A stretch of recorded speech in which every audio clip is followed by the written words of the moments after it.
In this video, I'm going to show you how to fix MacBook Neo lag. So the first thing you want to try is going into your system settings. Scroll down a little bit till you get to login items and extensions. So here's a list of applications that automatically open when you first turn on your Mac. So removing these may help speed up things. All you need to do to remove them is click on one and highlight it and just press this minus button here and that will remove them. The next thing you can try is scrolling down to your app background activity and disabling certain apps that don't need to be running in the background.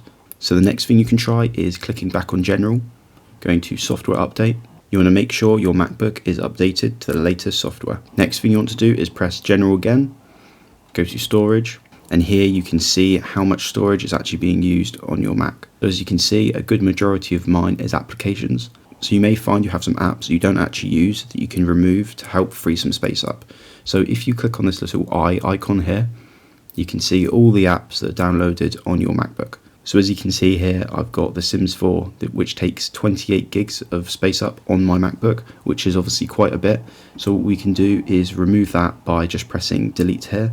So the next thing you want to try is clicking General one more time, scrolling down to Startup Disk, and pressing restart. So the final thing you can try is going back into apps and typing in disk utility.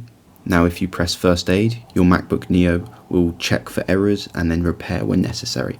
So if you've gone through all these steps, your MacBook Neo should now be running nice and smooth. Thank you for watching the video. Let me know down in the comments how you got on.